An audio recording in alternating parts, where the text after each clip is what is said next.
მოგესალმებით ვიფასო ტელემაყურებლებო. ეთერშია ტელეკომპანია TV+. მე გახლავართ გადაცემის წამყვანი, საზოგადოებრივი დისკუსია, ტრისტან წითელაშვილი. ტელეკომპანია TV+ გადმოვიდა ახალ შენობაში და ჩვენ ვიწყებთ გადაცემებს, იმ გადაცემებს, რომელი გადაცემებსაც ჩვენ საზოგადოებას მივაწვდით მთლიანად მთელი იმ კომპლექსური მოქმედებებით და მთელი სამუშაო რომელი გეგმის მიხედვით რაც გაწერილი არის ჩვენს ტელევიზიის გადაცემებში. თქვენ კარგად მოგეხსენებათ, ჩვენმა ტელევიზიამ რაღაც გარკვეული პერიოდი აიღო პაუზა აიღო იმიტომ რომ ტელევიზიამ განაახლა როგორც სტუდიები, ასევე პროგრამები განაახლა და საღამოობით გვექნება ყოველთვის 8 საათზე პოლიტიკური გადაცემები, 1 საათიანი გადაცემები, რომელი გადაცემებისაც ჩვენ საზოგადოებას მივაწვით სიმართლეს, ვეთქვით სიმართლეს. ამიტომ ეს ტელევიზია ყოველთვის ემსახურება სიმართლეს, ეს ტელევიზია ყოველთვის ამბობს მართალს, ამბობს იმას, რაც ხდება დღეს მთლიანად მთელ საქართველოში და არა თუ მარტო საქართველოში, საქართველოს ფარგლებ გარეთ. და ძირითადად ჩვენი აქცენტები იქნება გადატანილი ქვეყანაში არსებულ როგორც პოლიტიკურ, ასე ეკონომიკურ მდგომარეობაზე.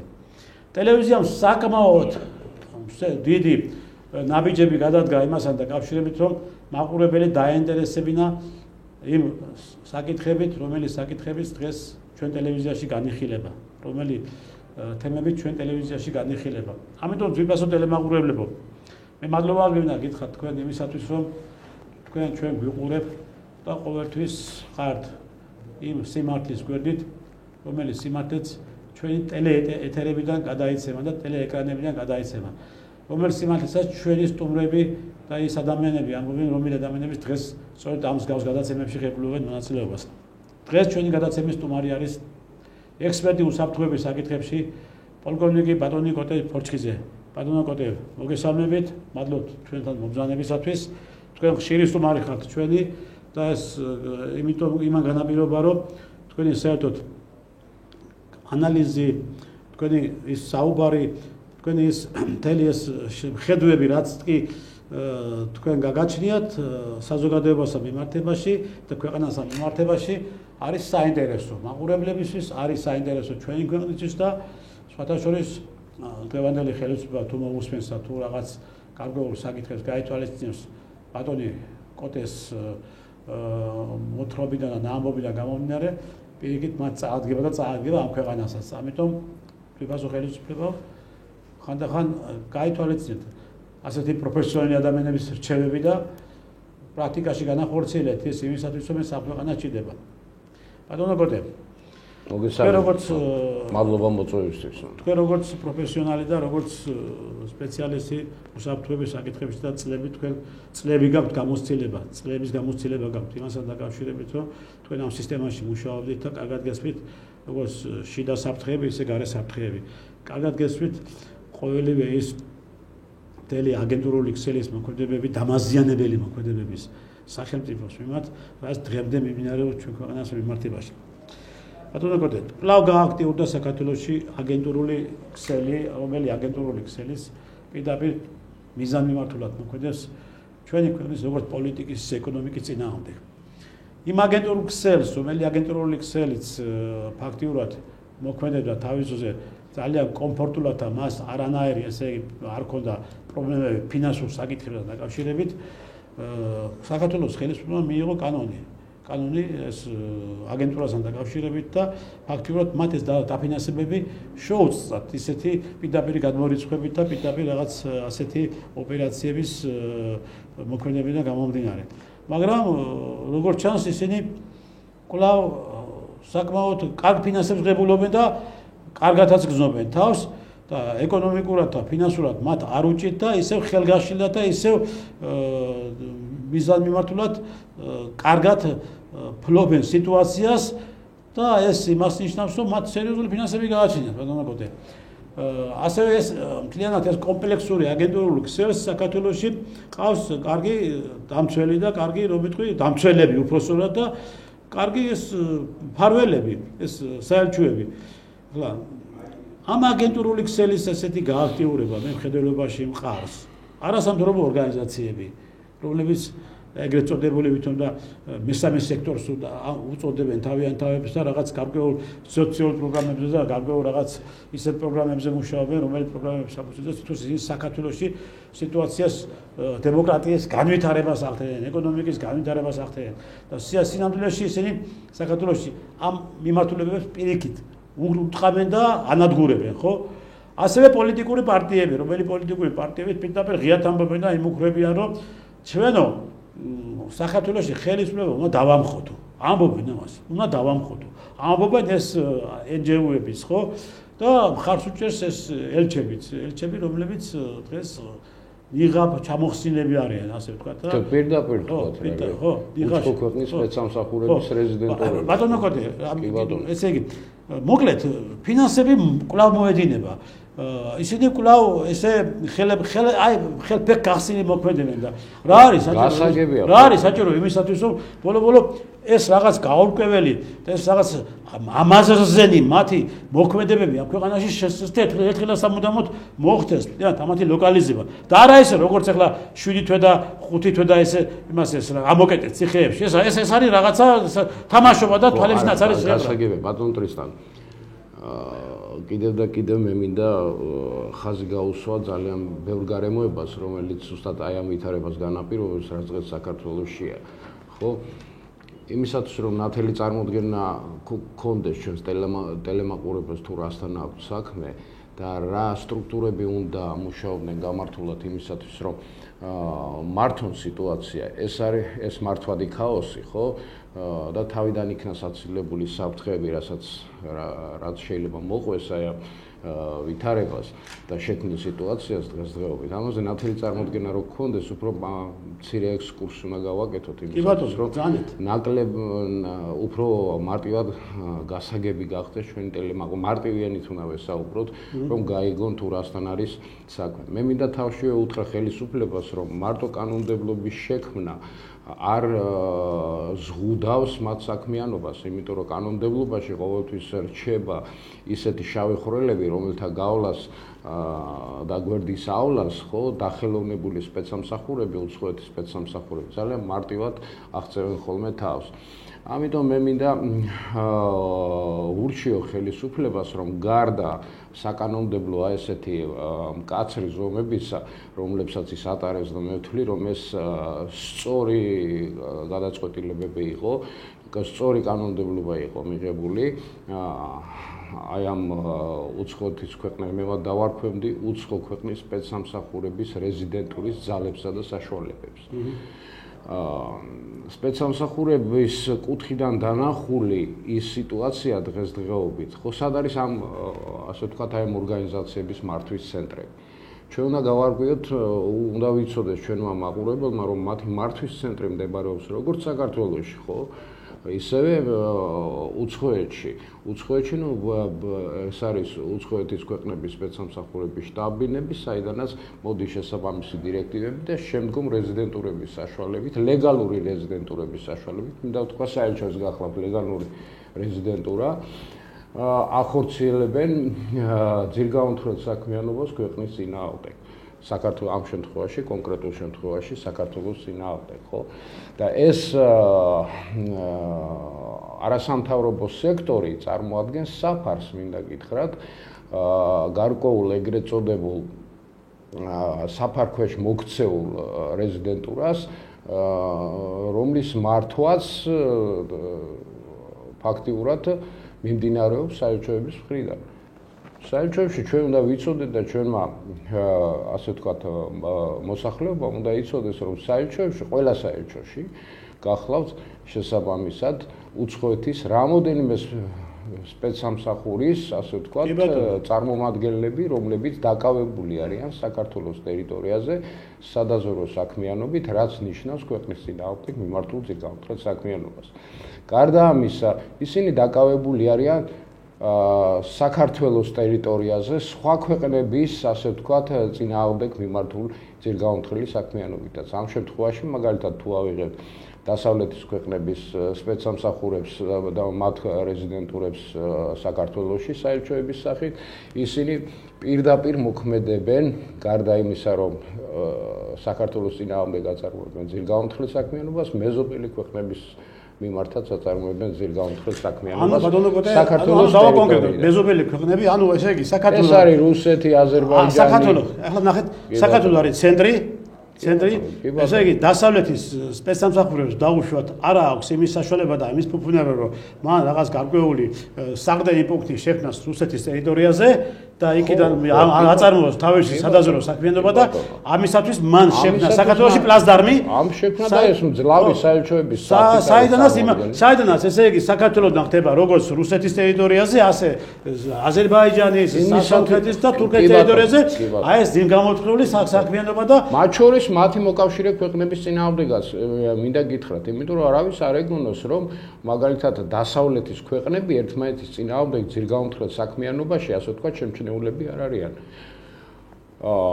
სპეცსამსახურები მაგალითად, იგივე ისრაელის სპეცსამსახურები, იგივე ამერიკის შეერთებული შტატები ცნობილი არიან ერთმანეთთან მძლავრი გაუთავებელი, ასე ვთქვათ, სადაზვერვო ომებით, ხო? რომელსაც საბოლოო შედეგში ფართო გამოხმაურება მოჰყვა და არაერთი სკანდალი მოხოლია ხოლმე. მე ამას ამ შემთხვევაში იმიტომ ვამბობ და უსვამ ხაზს, რომ არსებობს ამ შემთხვევაში კონკრეტული ქვეყნის ინტერესები და კონკრეტული ქვეყნის ინტერესების გატარება საქართველოში. ეხლა როდესაც საქართველოში შექმნილი ამხელა საელჩო არსებობს, ხო, რასაც ამერიკის შეერთებული შტატების საელჩო ქვია, ხო, ამ 11,000 კვადრატულ მეტრზე ამ გონი გადაჭიმული, საქართველოში თავისი ყველანაირად აღჭურვილი მათ შორის სადაზვერვო საშუალებებით იმისათვის, რომ აწარმოონ თავიანთი ინტერესების გატარება საქართველოში და საერთოდ სამხრეთ კავკასიაში. ეს არის მათი მთავარი დანიშნულება დღეს, ხო? კი ბატონო. აი ამ საელჩოს მთავარი დანიშნულება. მაგრამ ეხლა უყურეთ რა შესაქმე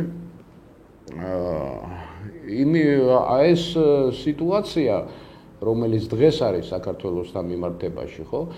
მათ წინამთავრობების პერიოდში შექმნეს ისეთი ვითარება საქართველოში, საკანონმდებლო ვითარება, ხო, რომ აბსოლუტურად უკონტროლო ყოფილიყო სექტორი, სადაც რომლის საშუალებითაც ისინი შეძლებდნენ თავიანთი პოლიტიკური მიზნების გატარებას და სწორედ ამაში დებდნენ ხოლმე ისინი სახსრებს.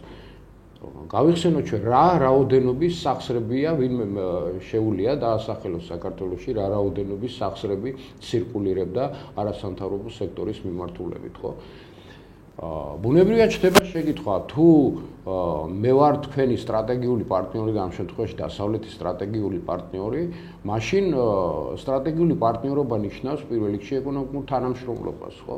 ნიშნავს ამის შედეგად ეკონომიკური სიძლიერეს, სამხედრო თანამშრომლობას და ასე შემდეგ, ხო?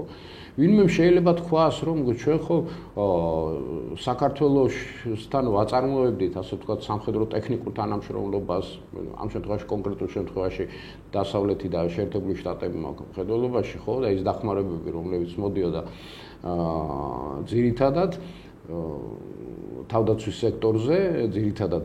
სექტორზე და ამასაც თავისი მიზნები და საშუალებები ჰქონდა. ამის ჩვენ დავინახეთ 2008 წელს, ხო, რომ ბუმერანგივით, კეტივით იქნა გამოყენებული სააკაშვილის ხელისუფლება იმისათვის, რომ რუსეთისათვის კიდევ ერთი ჩაქუჩი ჩაერტყა იმაში, რა ქვია, იმ ლურსმანზე, რომელიც ჩაჭედებული ქონდა. ხო დააჭედებინეს ბოლომდე. ხო, დააჭედებინეს ბოლომდე და საბოლოო ჯამში მიიღეს ის, რაც მიიღეს, ხო?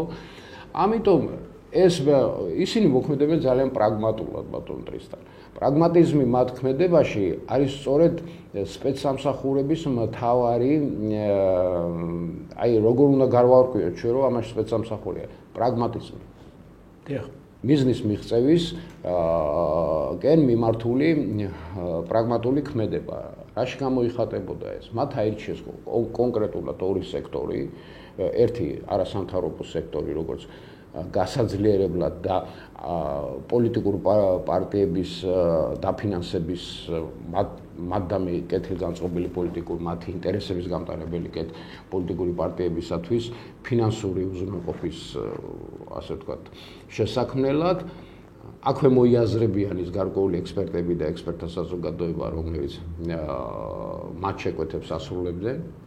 და ფაქტიურად ეს არის აგენტურა. ეს არის ადამიანები და ადამიანთა ჯგუფი, რომლებიც წლების განმავლობაში საქართველოს წინააღმდეგ აწარმოებდა ძირგაუნთხრელ საქმიანობას და ეს ძირგაუნთხრელი საქმიანობის შედეგებია სწორედ ის, რასაც ჩვენ უყურებთ დღევანდელ პოლიტიკურ სპექტრში საქართველოს. ჩაგეკითხებით და გააგრძელეთ თქვენ საინტერესო საუბრობთ, მაგრამ მე ყოველთვის უნდა ჩაგეკითხოთ რაღაც გარკვეულ საკითხებში და იმიტომ რომ უფრო მეტი ცლად და გაშლილად რომ იყოს ეს თემები და ახლა ჩვენ საუბრობთ ამ აგენტურულ ქსელზე და ვსაუბრობთ სწორედ იმ არასამთავრობო ორგანიზაციებზე და პოლიტიკურ პარტიებზე, რომლებიც დღეს იმართებიან სწორედ დასავლური სპეცსამსახურების მხრიდან საქართველოში, კონკრეტულად საქართველოში. და შესაბამისად ახლა ეს აგენტურული ქსელი და ეს მთლიანად ეს თელი ორგანიზებული დანაშაულებრივი რომ ვიტყვი დაჯგუფებები, რომელიც დღეს საქართველოში მოქმედებენ, ისინი როგორც მეზობელ ქვეყნებს აზიანებენ ჩვენთან მიმართებაში რაღაც ურთიერთობებს, ისე შიდა დარტყმებს ანხორციელებენ. შიდა დარტყმებს გულისხმობ იმას, რომ ქვეყანაში რაღაც გარკვეული კერების შექმნა, შესაბამისად ეს არის სპეცსამსახურების ამ კერების გაღვივება, ძალები და საშუალებები. ჩვენ გვეგონა რომ ესე იგი ჩვენ გვეგონა რომ ოდესაც პარლამენტმა მიიღო კანონი აგენტურასთან დაკავშირებით და ეს კანონი აუცილებელიც იყო თქვენ მართალდანთ რომ ამ კანონს უნდა მიეცეს და უნდა კონდეს მოქმედების საშუალება რომ ამ კანონის საფუძველზე ეს აგენტურული დაჯგუფებები რომლებიც საქართველოში მოქმედებს ფაქტიურად შეიზღუდებოდნენ და მათ არ მიეცემოდათ უკვე იმ მასშტაბებში მოქმედების საშუალება როგორ მასშტაბებში და ისე მოქმედებენ სხვადასხვა ქვეყნებში საქართველოსთან ხო თუნდაც ავიღოთ ის, როცა ჩვენ დღეს ასე მდგომარეობაში ვართ ქვეყანა, ხომ? და ფაქტია დღეს ირგვლივ არის ომი. ფაქტიურად ესე იგი გავდივართ დანისპირზე და ამ ესე იგი რომ ვიტყვი დანისპირზე გასვლაც არის რაღაც უკვე ძალიან სარისკო არ ვიცით რა დროს აგვისტება ფეხი და გადავიჭეხებით. ამ დროს ეს აგენტურული ქსელი პირდაპირ ცეცხლზე ნავთას ხავს. და ვკლავ იმ რიტორიკით გამოდის და ვკლავ იმ ესე იგი ძალიან რადიკალური განცხადებებით გამოდის მეზობელ ქვეყანასთან მიმართებაში, რასაც ქვია რუსეთი, ხო? რუსეთთან მიმართებაში ახლა ჩვენ დღეს გინდა არ გინდა ეს როგორც ვერცეთი პოლიტიკოსი და ვერც ანალიტიკოსი და ვერც ექსპერტი დღეს მე ვერ დამიმტკიცებს იმას, რომ საქართველოს დღეს არის იმისთვის მზად, რომ რუსეთთან საქართველოს ძალისმიერი მეთოდებით გადაწყვეტოს რაიმე სახის საკითხებს და რაიმე სახის პრობლემებს, ხო? ხო, არა. ახლა რა ხდება? იმის ნაცვლად რომ რაღაც მაინც ოდნავ შერბილდეს გარკვეული მოქმედებები შენს მეზობელ ქვეყანასთან მიმართებაში, სადაც ჩვენ აუცილებელი არის რომ მათთან ვაწარმოოთ რაღაც გარკვეული დიალოგი და გარკვეული რაღაც ნაბიჯები გადაედგეს, რომ სიტუაცია ცოტა დაბალანსდეს, რადგან ეს სჭირდება საქართველოს. და საქართველოს თუ საქართველოს ერთხელ სამუდამოდ არ დაალაგა მიმართულებით მდგომარეობა, ხო? ჩვენ ვიქნებით ყოველთვის ასეთ ამ პრობლემებში რა პრობლემებს წინაშე დღეს ჩვენ გავართ. ამისათვის ყავთ ამერიკის შეერთებულ შტატებს და ევროკავშირს თავიანთი დაჯგუფებები აქვს, რომელიც დაჯგუფებებით პირდაპირ ძაბავენ რუსეთთან სიტუაციას. ფული გადაუკეთეთ ვითომ კანონით, ხო? აღარ შემოდით ფული. მაგრამ გამოვიდა ეს რომ ფული მაგათ უფრო მეტი შემოდით და მეტი შემოდით და მეტი ესე იგი რომ მეტყვი საშუალებები მიეცათ ამ ფულის შემოდინებასთან დაკავშირებით რომ იმოქმედონ ოპერატიულად და ეფექტურად ეს ფული შემოდის თურმე საელჩოებში დიპლომატიური პოსტით. ხო, ეგ გასაგებია. ეხლა ბატონო ყოდი რა მინდა შეგეკითხო თქვენ. აქვს თუ არა იმის უფლება საქართველოს ხელისუფლებას ან სპეცსამსახურებს ან გარკვეულ უწყებებს რომ დიპლომატიური პოსტი სადაც შემოდინება დაუშვათ 2 მილიონის მაგრამ უკვე 5 მილიონი შემოდის, ხო? არა, აქვს თუ არა იმის უფლება რომ ეს გააკონტროლოს მათმა? არა აქვს. და ანდა შესაძლებელია თუ რა რაიმე გარკვეული სახის კანონი ან რაღაც გარკვეული სახის ისეთი რაღაც კანონის ჩარჩოებში მოაქციონ მოქმედებები, რომელი მოქმედებები საფუძველზე შეეზღუდება თამათ აფინანსებელად. არა, ბატონ ტრისტან ამის გაკონტროლება აკრძალულია საერთაშორისო სამართლის ასე ვთქვათ ნორმების შესაბამისად. ეს არის შეთანხმება შესაბამისი ყველა ქვეყნის ასე ვთქვათ საელჩოებს აქვს თავიანთი დიპლომატიური პოსტა, ამ დიპლომატიური პოსტის ხელშეუხებლობა ეს არის მკაცრად დაცული ყველა ქვეყანაში მიუხედავად იმ შემთხვევებისაც, როდესაც აქ ქვეყნებს შორის არის გარკვეული კონფლიქტები და დაძაბულობა მაშინაც კი არ ხდება დიპლომატიური პოსტის ასე ვთქვათ შემოწმება. გარდა სპეცსამსახურების გარკვეული ჩარევებისა, რომლებიც შემდგომში არ ხმაურდება, მინდა ვთქვა, არასოდეს არ გახმაურე ყოფილა ასეთი შემთხვევები ბევრჯერ ჩარევის დიპლომატიური სკანდალები, მაგრამ შესაბამისად ეს ამაზე ცდილობენ, რომ არ გაამახვილონ მაქსიმალური ყურადღება და არ გადაიტანონ აქცენტები ამ მიმართულებით. ეხლა როგორ შეიძლება გაკონტროლდეს ეს თანხები და საიდან ხდება ამის დაფინანსება? დიპლომატიური პოსტით მიღებული თანხის ოდენობის განსაზღვრა კი ბატონო შეუძლებელია, მაგრამ არ მგონია მე რომ აქედან შემოდიოდეს ის რაოდენობა თანხებისა, რომლებიც საკმარისი იქნება მათი სრული დაკმაყოფილებისათვის. მე ხედველობაში მაქვს ის აგენტურული ქსელი და აგენტურული აპარატი. ხშირად ესეთი დაფინანსების ეს მიმართულება გადის ფინანსები გადის ბიზნესზე, გესმით? ახლა შეიცვალა ადრე სხვა ვითარებები იყო პოსტსაბჭოთა პერიოდში, ხო, ეს დაფინანსებები საიდან მოდიოდა როგორ და რანაირად, მაშინაც ეს შეზღუდული იყო ძალიან მკაცრად კენის ფარდის პირობებში, ხო, მაგრამ დღესდღეობით ეს ხორციელდება, მე ვფიქრობ და ამისი ალბათობა არის ძალიან დიდი ბიზნესის საშუალებით. იმ ბიზნეს სტრუქტურების საშუალებით, რომლებიც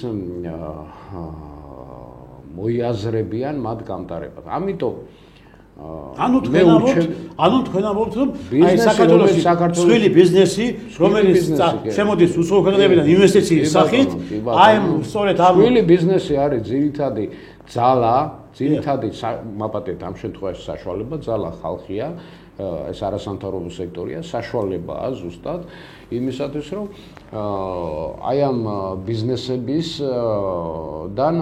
ხდებოდეს მათი დავაკონკრეტოთ, ბატონო კრიტი. გარდა იმისა, რომ ახლა რატომ მინდა, გარდა იმისა, რომ დიპლომატიური პოსტით შემოდის ეს თანხები, აგენტურული თანხები, მაგრამ ეს არ არის ის მასშტაბები, რომელი მასშტაბებითაც ამ თანხება უნდა იმუშაოს და უნდა შეასრულოს თავისი ამოცანა, არ არის საკმარისი და ამის გარდა კიდევ არსებობს ესეთი მექანიზმი, ეს არის ინვესტიცია, მსხვილი ინვესტიციები, რომელიც შემოდის დასავლეთის ქვეყნებიდან თითქოს ბიზნესის სახით და უნდა განავითაროს აი ესათოის მიმართულება და სწორედ აქ არის ის თანხები, რომელიც თანხების მეშვეობითაც უკვე თლიანობაში კონტროლდება მთელი ეს მდგომარეობა. ეხლა უკვე როგორ არის ბატონ ტრისტამ, თუ მსხვილი ინვესტორი შემოვა, ხო, შემოდის, ხო და ამ შემთხვევაში აი მაგალითად დასავლეთის არც ერთი მძლავრი და მსხვილი კომპანია არ შემოდის დღეს თქვენ ენტიფონტერა იყო მგონი ესეთი კომპანია, ამერიკული კომპანია. ეს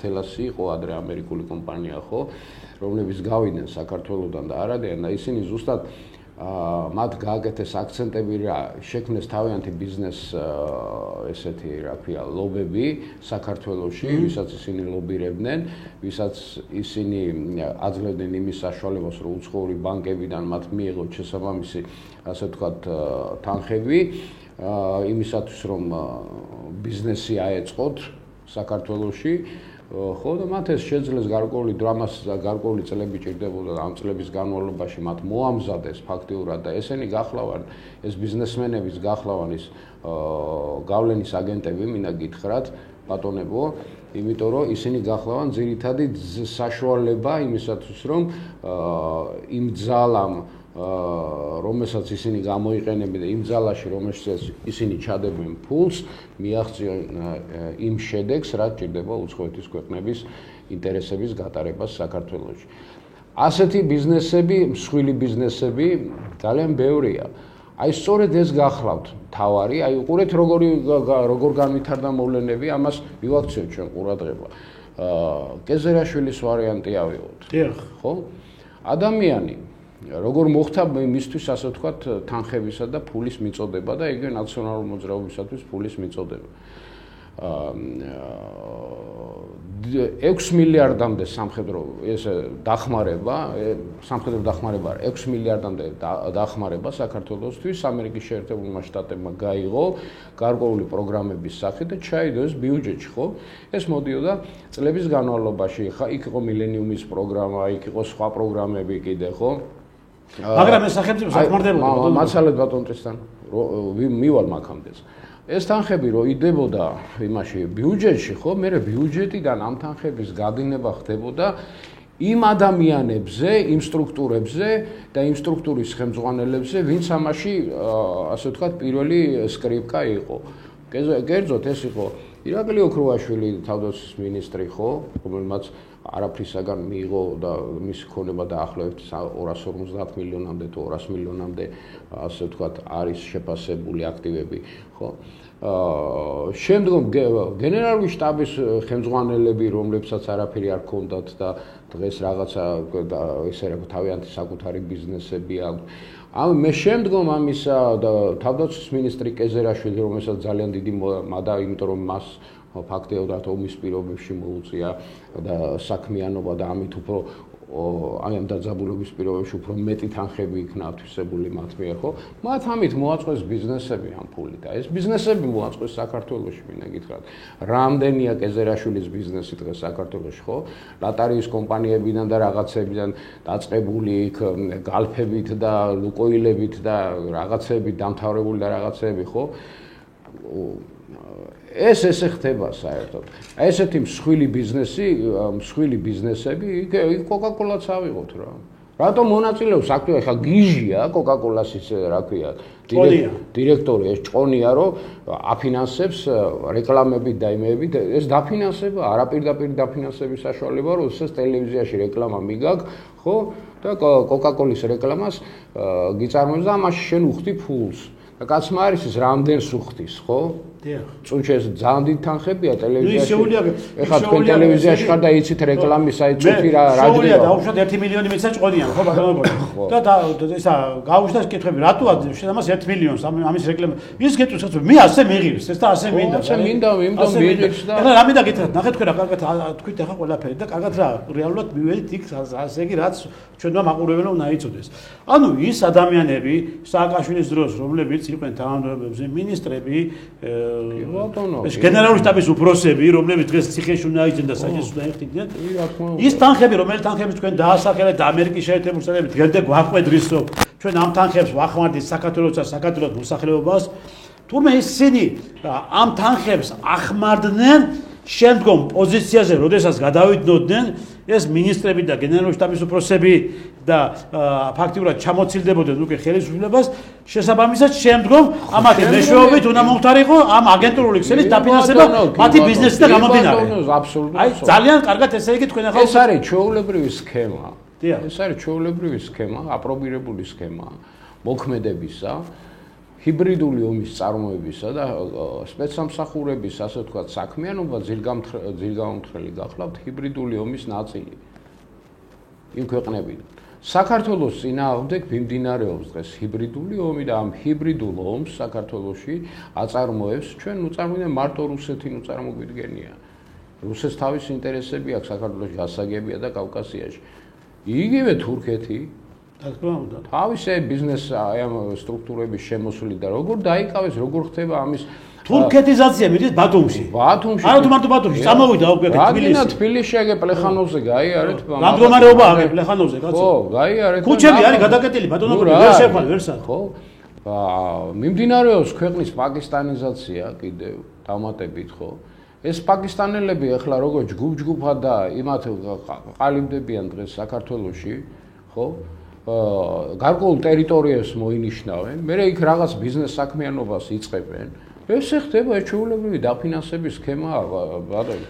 მე ამას რატო ვამბობ? გულისწუხილით ვამბობ, ბატონ ტრისთან და გითხრათ, იმიტომ რომ როდესაც ესეთი ვითარება, აი რატო სწავლობს სპეცსამსახური ოპერატიული ვითარებას პირველ რიგში? იმისაც რომ სპეცსამსახურმა იმუშაოს, ხო, ნორმალურად დაგეგმოს შემდგომი საქმიანობა, მიაწოდოს რისკები, ასე ვთქვათ, საფრთხეები შესახებ ქვეყნის უმაღლეს ხელმძღვანელობას, ის უნდა ფლობდეს ოპერატიულ ვითარებას ქვეყანაში. ხო? დღეს სპეცსამსახურების ხელმძღვანელობა აი ამ წლების განმავლობაში 20-25 წლის განმავლობაში თქვენ სადმე ერთი ქაღალდი ოპერატიული ვითარების შესახებ საქართველოში და საქართველოს ფარგლებს გარეთ მოგისმენიათ? ან დახურუცხდომაზე კაი დავანებოთ თავი თუ არ გინდათ ამის გამოტანა საიმაში რა ქვია საჯაროდ დახურუცხდომაზე სადმე მოსმენა ამის შესახებ ყოფილა? თქვენ ამ ექსმენიათ ამის შესახებ? არასდროს. ოპერატიული ვითარება რა არის? ოპერატიული ვითარება არის ძალიან მარტივი რაღაც ბატონებო, ეს არის უცხოეთის ქვეყნების სპეცსამსახურების ძალები და საშუალებები, შენი ძალები და საშუალებები, მათი ურთიერთქმედება იმ გარემოში და ამ შემთხვევაში გარემო საქართველოს გახლავთ, ხო? აი ამის რეალურად წარმოჩენა და ამის მიხედვით ასე ვთქვათ, შემდგომი გეგმების დასახვა და განსაზღვრა იმ მოწყვლადი უბნებისა, რომელიც შენი უსაფრთხოებისათვის წარმოადგენს უმნიშვნელოვანეს და უპირველეს საფრთხეს. აი ამის განსაზღვრას უნდა ახორციელებდნენ სპეცსამსახურები. იქ შექმნილია რაღაც ანალიტიკური რაღაცა ჯგუფები და რაღაცები და მსჯელობენ იმაზე, დღეს რამდენი გავაძევეთ, დღეს რამდენი ეს არ არის მუშაობა ბატონებო. ეს არ არის ოპერატიული მუშაობა. ოპერატიული მუშაობა გითხარით. თავარი და პირველი მისის შედეგი გახლავთ რეალური ოპერატიული ვითარების დადებას, როგორც ყოველ კვარტალურ, ყოველ წლიურ და ასე ვთქვათ, ფართო პერსპექტივაშიც, ხო? განვითარების რაღაც ეტაპზე 5 წლიან მონაკვეთში, 10 წლიან მონაკვეთში, ხო? ამის წინასწარ განსაზღვრას. აი ამის მიხედვით უნდა ხდებოდეს ანალიზი და აი ამ ანალიზების შემდეგ ბატონო ტრისთან უნდა ხორციელდებოდეს ის საკანონმდებლო ცვლილებები. დიახ. ამაზე დავკნობით. უნდა ხორციელდეს ის საკანონმდებლო ცვლილებები, რომელსაც ჩვენ რა მივიღეთ დღეს? ჩვენ მივიღეთ რომ ხელისუფლებამ დაინახა რაღაცა საფრთხე, ხო? რომ ეს წარმოადგენს საფრთხეს და გააცნობიერა და კარგია რომ გააცნობიერა, მინდა ვთქვა რომ ეს არის ძირითადი საფრთხე მიმართული. ეხლა რამდენად დღეს მათ აქვს ძალა და საშუალება იმისათვის რომ განახორციელონ ის ხედველობაში მაქვს სახელმწიფო გაატრიალება საქართველოში, ეს უკვე დამოკიდებული იქნება იმ სპეცსამსახურების გამართულ მუშაობაზე და ამ კანონმდებლობის გამოყენებაზე, გესმით? და კიდევ ხაზს უსვა რეალური ოპერატიული ვითარების წარმოჩენა პირველ რიგში სპეცსამსახურების პროფესიონალიზმზე იქნება დამოკიდებული და იმ პროფესიულ კადრებზე, რომლებმაც უნდა იცოდნენ თუ როგორ დაგეგმონ თავიანთი ისე რა ქვია ყოველდღიური საქმიანობა. იმისათვის რომ მიიღონ ის შედეგი, რაც თქვენ უსაფრთხოებას ახსენეთ ეს თურქეთიზაცია, პაკისტანიზაცია, ნუ ინდოელები თქო სავსეა ყველაფერი აბსოლუტურად. ეხლა რა არის ეცი ნახეთ მე მინდა რომ მიმართო ხელისუფლებას და თხოვოდა, რა ვიცი, ეს არის პირველი რომ ვიტყვი საფრთხე ჩვენი ქვეყნისათვის, რასაც დღეს ჩვენ ქვეყანაში ხდება. მარტო თბილისი კი არა აყროლდა. საქართველო აყროლდა ამ ადამიანებიდან, კაცო. გაიხედეთ, გამოდით ქუჩებში და ნახეთ რა მდგომარეობა არის. გადით უბნებში რა მდგომარეობა არის. კი ბატონო, მადლობა ბატონ კახი კალაძეს, რომ აშენებს სპორტულ მოედნებს. იმისათვის რომ ამ სპორტულ მოედნებზე ივარჯიშოს და ჯანსაღი ცხოვრება ხელი მოკიდოს ქართველმა ბავშვებმა, საქართველოში მაცხოვრებელმა ადამიანებმა და მოკიდოს სპორტულ ცხოვრებას ხელი, მაგრამ ვეღარ შევდივართ ბატონო კახი ამ თქვენ აშენებულ მოედნებზე. იმიტომ რომ დილიდან საღამომდე ყრიან ეს პაკისტანელები, ეს ინდუელები, აყროლებულები, აკოთებულები, ადგილის აღარ არის იქ უკვე რომ შევიდოს ჩვენი შვილები და შვილიშვილები და ითამაშონ და სპორტულ ცხოვრებას ხელი მოგიდნონ, ეტყვი რამეს და აქეთ გემოქრებია, გამოვიძახეთ პოლიციას დაგიჭერთ და გაბატონებული არიან ამ ჩვენს რომ ვიტყვი მადლიან წმინდა მარიამის წილხვეთ ქვეყანაში. კაი არის დავით აღმაშენებელზე. ქუჩები გადაკეტეს ქუჩები, ვეღარ შეხვალ იქით, ვერც ავტომობილით და ვერც ფეხით, იმიტომ რომ ისინი ფლობენ სიტუაციას, ხო? ისინი ფლობენ ყველაფერს აბსოლუტურად.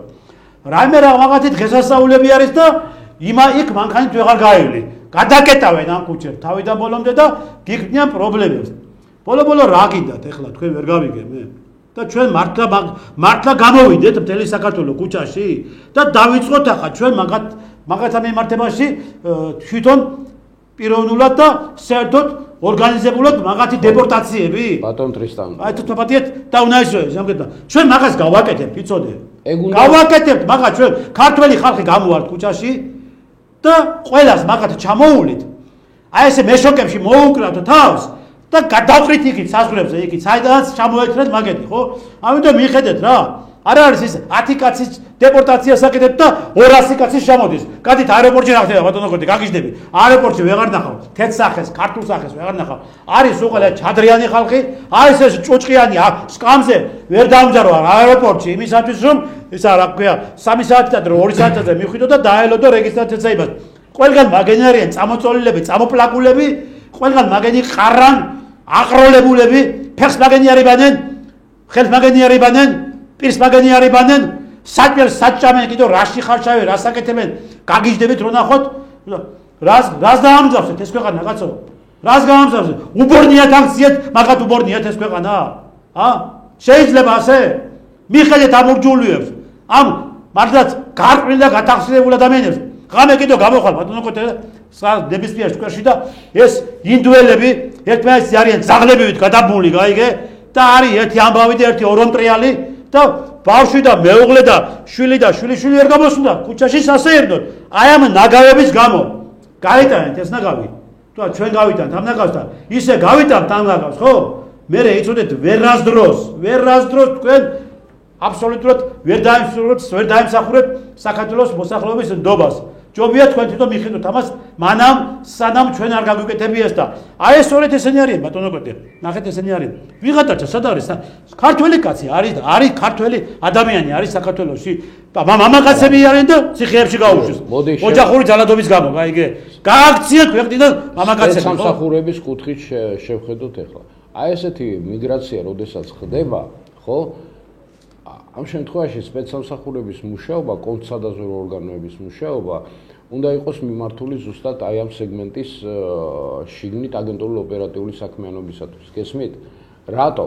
იმიტომ რომ ეს გახლავთ ერთ-ერთი ძალა და საშუალება საქართველოს ტერიტორიაზე არალეგალური აგენტურული ქსელის ჩამოყალიბებისა, მინდა გითხრათ, რომელმაც შემდგომში შეიძლება ითამაშოს მძლავრი როლი საქართველოს წინააღმდეგ ძირგაუმთხრელი საქმიანობისათვის. მათ შორის ხო, ყველა ესეთი დიასპორა, რომელიც კი დიასპორა ჩამოყალიბება არ უნდა მოხდეს ამათი. გესმით, რა შეასახმე ბატონ ტრისტან? როგორ ჩამოყალიბება? ხელისუფლება ეს უნდა გააკო დიასპორა, პაკისტანული დიასპორა შეიძლება ცოტა ხანი შეიგნათ, ისე იმდენიანი 200 მილიონი არის ამ მიგრაციის შედეგად თუ ეს არ მაგის საშუალება როგორ უნდა მიცე კაცო? არ უნდა მიცე ამის საშუალება ამაზე მაქვს და დიასპორა არ უნდა შეიქმნას მე თქვი. აი ყველა როგორ უნდა ჩამოყალიბება დიასპორები არ უნდა შეიქმნას საქართველოში. გესმით რა შეასაქმე? ეს არის ნომერ პირველი საფრთხე დღეს ქვეყნისათვის. იმიტომ რომ საქართველოს დემოგრაფიული ასე ვთქვათ მდგომარეობა არ გვაძლევს ჩვენ იმის საშუალებას რომ გაუძლოთ ასეთ ექსპანსიას აი ამ ქვეყნებისაგან. გესმით? ეს საქართველო არა მაქვს ამ შემთხვევაში მხედველობაში საქართველო იყო აზერბაიჯანი არ მაქვს ამ შემთხვევაში მხედველობაში არც სომხეთი არ მაქვს არც რუსეთი არ მაქვს ამ შემთხვევაში მხედველობაში იმიტომ რომ ეს ექსპანსია ჯერ აქცენტები რუსეთისკენ აქვს გადატანილი რომ აი რუსე გახსოვთ როგორ იყო ეს აჟიოტაჟი აი რუსები შემოვიდნენ აქ დარჩებიან ამას იზავენ იმას იზავენ აი ის სად არიან შემოვიდნენ ბიჭო ის რუსი არმერჩია ყოფილიყო აქ სულთა ადამიანი არა რას გეუბნებით ვინც რჩება ის არმერჩია ყოფილი არა აყროლეს ამგენა თბილისი ეგრე არა ვინც რჩება ხედავ ჩვენ ნათელი თვალით ყოველდღიურად ვაკვირდებით ამას ამას დარჩა ის რუსია ხარ დარჩენილა წავიდა რა უნდა გაკეთდეს მოდი ვთქვათ 1-2 სიტყვით იმიტომ რომ სპეცსამსახურების კუთხიდან და პირველ რიგში სასწრაფოდ რაც არის გასაკეთებელი იმიტომ რომ ეს გახლავთ უსაფრთხოების საკითხი და ამ ეს უსაფრთხოება გადის პირველ რიგში საზღვარზე ხო საიდან შემოდიან საზღვრიდან შემოდიან ამიტომ საზღვრის დაცვის სახელმწიფო სტრუქტურა აუცილებელია გამოყვანილი იქნას შინაგან საქმეთა სამინისტროს დაქვემდებარებიდან და არა და უნდა გადაეცას იმიტომ რომ ის უნდა იქნას გამოყენებული როგორც ბერკეტი უსაფრთხოების ორგანოების, კონდაზვერტი ორგანოების მხრიდან იმისათვის, რომ აწარმოონ ეფექტური კონსადაზორო საქმიანობა ამ არალეგალური შეღწევისაგან საქართველოში უცხო ქვეყნების სპეცსამსახურებში. და მათ უკან ამ მიგრანტების უკან ყოველთვის დგას იცოდეთ 90-100%-იანი გარანტიით მათი ქვეყნის სპეცსამსახურები, უცხოეთის ქვეყნის სპეცსამსახურები. თქვენ ეხლა ახსენეთ საზღვრის დაცვის დეპარტამენტი თუ რაც არის სამსახური, ხო ახსენეთ. ეხლა მე კარგად მახსოვს, ეხლა და შენს კარგად გახსოვს და ჩვენ არა ვართ ეხლა გუშინდელი ისა მოსული ამ ქვეყანაზე, საბჭოთა კავშირის დროს იყო სასაზღვრო ჯარები. ნახეთ, სასაზღვრო ჯარები. ესე იგი, ანუ ის იყო ცალკე სტრუქტურა კაკების დაქვემდებარებაში. არა, კაკებესთან უშიშროების და არა ბატონისა. უშიშროების დაქვემდებარებაში იყო და ზუსტად ამას გულისხმობდა. სასაზღვრო ჯარები, ხო? ეს სხვათა შორის საქართველოში მე კარგად მახსოვს, მაშინ როდესაც დამოუკიდებელი სახელმწიფო გახდა. სხვათა შორის დასავლეთის ქვეყნებშიც ესეა. როდესაც დამოუკიდებელი სახელმწიფო გახდა, პირველი სასაზღვრო ჯარები მე კარგად მახსოვს შექმნა ცხონებულმა პანტელეიმონ გიორგაძემ. პირველი მან გააკეთა მთელი სტრუქტურა მან ჩამოაყალიბა, გესმით აშია. უაღრესად დიდმა ადამიანმა, პატრიოტმა რა თქმა უნდა, კი ბატონო, მან გააკეთა, მან ჩამოაყალიბა და მან ეს აი ფუნდამენტი ამისი გააკეთა, ხო? მერე დაიწყეს და მერე კორიფეები მართავდა, ვალერი ჩხეიძე მართა იყო. ვალერი ჩხეიძემ გააგზელა კარგად კი ბატონო და შარაჩოვლებლად ვალერი ჩხეიძემ ეს ყველაფერი, მაგრამ მერე დაიწყო უკვე ამ ავადსახსენებელი ავამტყოფი და ამ ავამტყოფი და რომ ტვინგახოტილის სააკაშვილის ხელში ნგრევა ყველაფრის, ხო? კი ბატონო. ეხლა რა ხდება, იცით?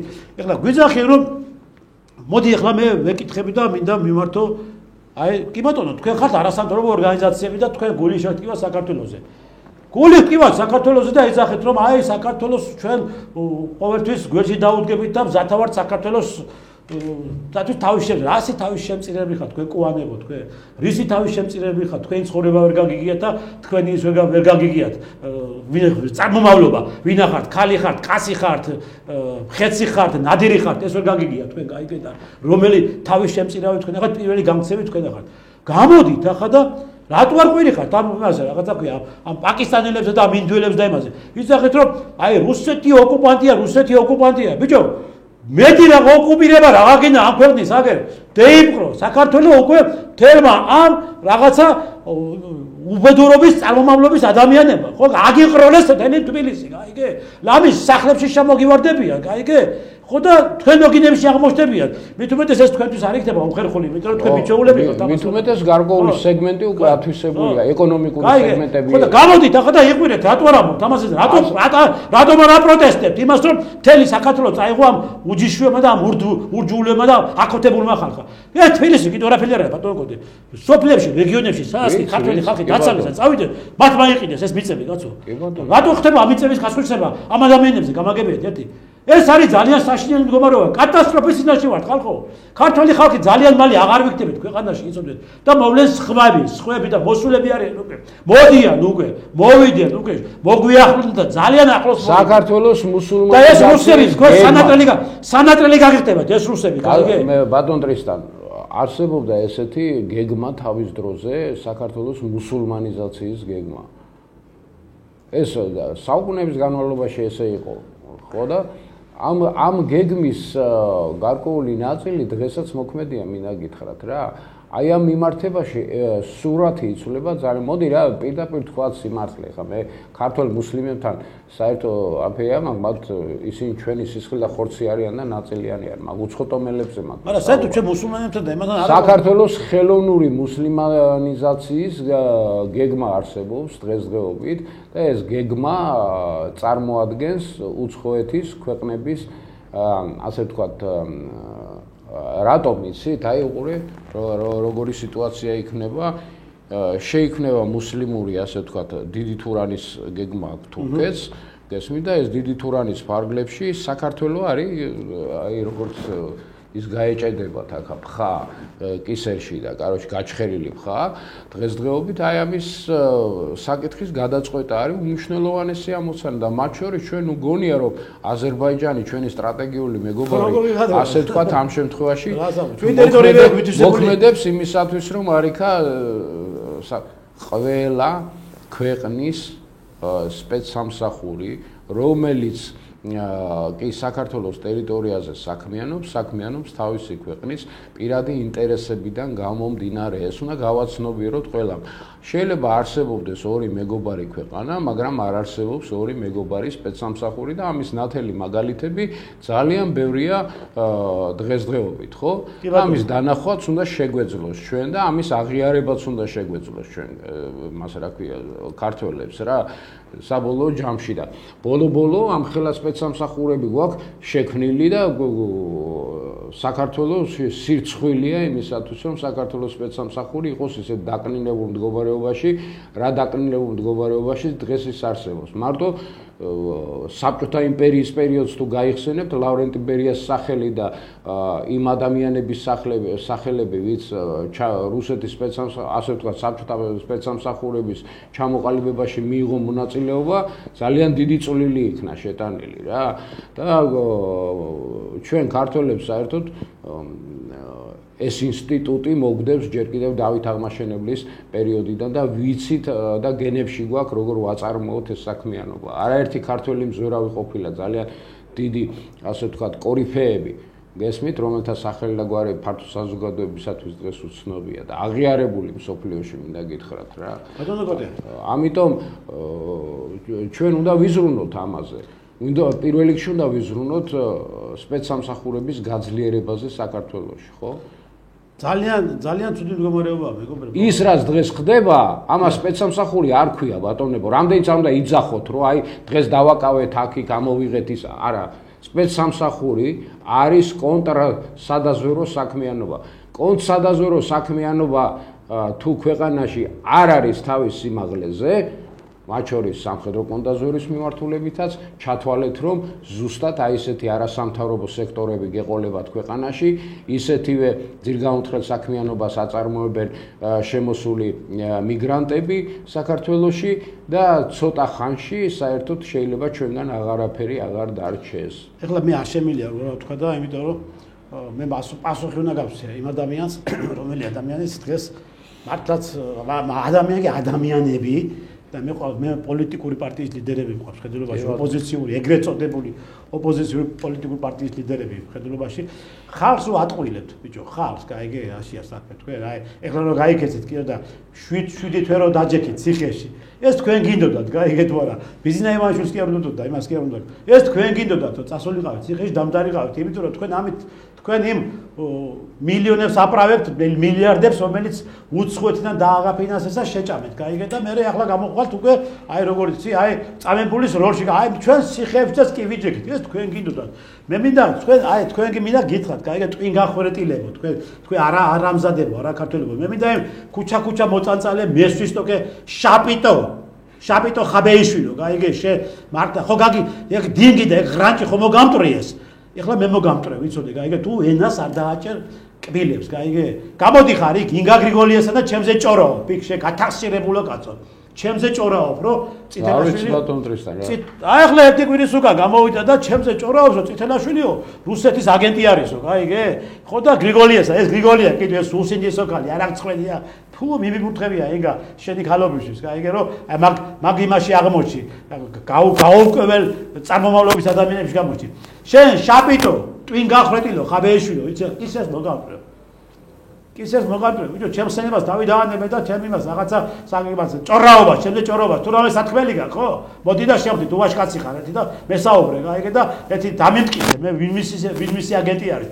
აგენტები და ეს გათახსირებულები და უსინდისოები და თქვენსგან მოიკითხეთ. რუსეთის აგენტები თქვენთან მოიკითხეთ, თუ გინდათ სახელები და გვარები. თქვენ მოიკითხეთ ჭორაობა.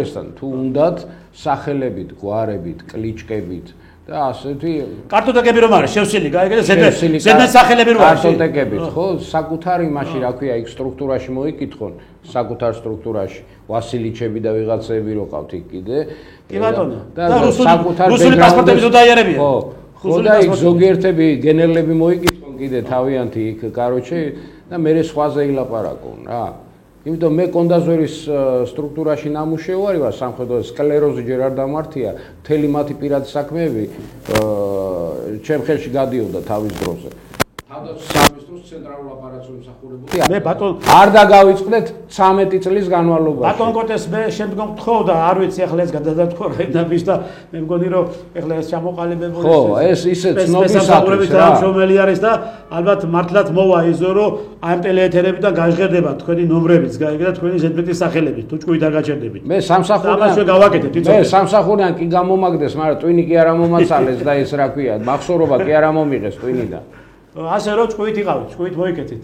ეხლა ბატონო კოტე, ჩვენი დრო ამოიწურა, მართლაც საინტერესო საკითხები იყო და საინტერესო თემებზე ქონდა საუბარი და კიდევ მეტი საკითხები გვაქვს ასახილველი, მაგრამ რა სიზარდე. არ ვიცი თუ გექნება მე საშუალება ბატონ ტრისა, მე მინდა მე ჩვენ ერთ-ერთ წინა ეთერში ვთქვით, რომ აი ამ კომისიის დამთავრების შემდეგ ჩვენ გარკვეულ კომენტარებს გავაკეთებდით ამასთან დაკავშირებით. გამომდინარე არა ჩასაფრებულის პოზიციიდან, არამედ იმ პოზიციიდან, რაც დღეს ქვეყანას ჭირდება და ბუნებრივია რა, იმიტომ რომ მე მესმის ყველაფერი, რატო ეს თემა ტაბუდადებული. დაკავშირებით მე სიტყვას გაძლევთ აგერ აი ამ პირდაპირ აი ეთერში აქ და ჩემ ტელემაყურებელსაც პირდები მაგ საკითხთან დაკავშირებით განსაკუთრებულად სხვა თემებს არ შევეხებით. კიდაც აგენტურაზე შეგვიძლია ვისაუბროთ და მაგის საშუალებას აქვს თქვენ მაგ საკითხებზე ისაუბროთ და მართალიც არის და აუცილებელიც არის რომ ისაუბროთ, იმიტომ რომ კომპეტენტური ხართ მაგ საკითხებში და ძალიან კარგად გესმით დღევანდელი მუშაობა იმ კომისიების და ვინ მოყავთ ამ კომისიას და ვის ესე იგი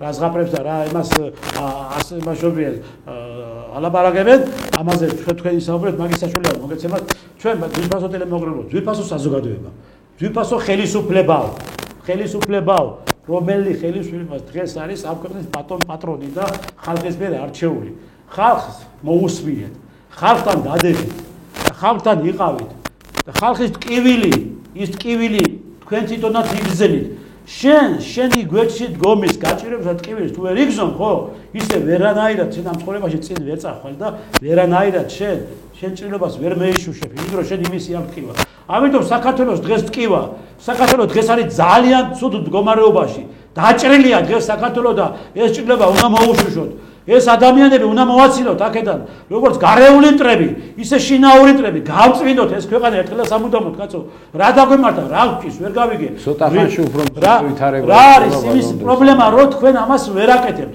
დაგვიძახეთ აი სიტყვას გაძლევთ აგერავარ მე და აგერ არის ბატონი კოტე ხო რომელმა ადამიანებმა მთელი ჩვენი ცხოვრება სწორედ გავიარეთ იმ ეკლიან გზებზე და აი უბედურებაში რასაც ქვია სისხლისვა ომი და რა ვიცი ყველაფერი ჩვენ ვნახეთ დაგვიძახეთ ჩვენ მთელი საქართველო თქვენთან მოვად თქვენ გვერდით დავდგებით და ერთად გავწმინდოთ ეს უბედურება რაც ამ ქვეყანაში დიახებს მოვისწროთ ეს ნაგავი აქედან მოვაყროლეთ თბილისი გავწმინდოთ თბილისი გავწმინდოთ საქართველო და ისევე გავალამაზოთ და ისევე გავახაროთ და ისევე გაღიმებული იყოს როგორც ეს ადრე იყო ჩვენ წინაპრებიდან გამომდინარე და როგორც ამას ადრე აკეთებდნენ და დავინახოთ ქართველი ხალხი ვეღარ ხედავ ქართველი ხალხის სახე მომენატრა კაცო ვეღარ ხედავ ასე ვიყურები ქუჩაში რომ გავდივარ ერთი თეთრი სახე და ამაზე ქართველი დამანახამეთქი ვეღარ ხედავ უკვე და საუბედუროთ კიდევ რა ტენდენცია წავიდა იცი რომ ქართველი გოგოები ცოლებად მიყვებიან ინდუელებს, პაკისტანელებს, გაიგე? რა ხდება გამაგებინეთ ეს რაშია საქმე. თუმცა ქართველი კაცი აღარ არის, კაცო. ქართველი კაცი ყველა ციხეებში შერიგებს, გაიგე? ოჯახური ძალადობების გამო. ან გაანარკომანეს კიდევ მთელი ახალგაზრდა, მთელი ბიჭები, აღარ უნდა ცოლი კაცო, აღარაფრით თავი მაგათ აღარაა, გაიგე? გაანარკომანეს, ხო? მერე კიდევ და გაიხედავ ქალისკენ და მოგეწონება და ეს კი ალბათ ასეც არის და ასეც მიმაჩნია გაფრთხილებულები ეს გოგოები სულ და აგრევე პატრონს უზახიან და რაღაც ახალი მუხლია რა მუხლია სამნაირი რომ ესე იგი შემომხედა ის რაღაც სექსისტური ხო გაიგე და ამაზეც გიჯერე კაცო ეს რატო კეთება იცი იმიტომ კეთებ რომ ქართველი ხალხი ამ ქვეყანად მოსპონ ესმით ქართველი ერი არ გამრავლდეს ესმით ვინ გაამრავლებს კაცები აღარ არის და კი ბატონო მაგე პაკისტანელები ხავთ და ინდუელები ხავთ და გაამრავლებიეთ მაგას და რას მიიღეთ მაგასაც შეხედავთ თვითონაც ტელემაყურებელო მადლობთ რომ ვიყურებთ ცოტა ემოციური გამოგვივიდა ჩვენი გადაცემა მაგრამ ცხოვრება არის დღეს ემოციური სხვაგვარად ჩვენ ვერ შევხედავთ ამასთან სხვაგვარად 7 თვალიდან 7 ესე იგი რომ იტყვი მიდგომით ამასთან დაწნარებული ისა რომ იტყვი მოქმედებებით ამას ჩვენ ვერ მიუდგებით რადგან დღეს არის განგაშის ზარის შემოსაკველი საქართველოში ქართველმა ხალხმა უნდა გამოიღვიძოს დღეს როგორც არასდროს და როგორ მიტყვეთ, აღდგეთ საქართველოს, უნდა აღდგეს ეს საქართველო და უნდა მოვესწინოთ ეს ჭირი. კარგად დადებოდეთ, დიდი მადლობა მომავალ შეხვედრამდე. მადლობთ.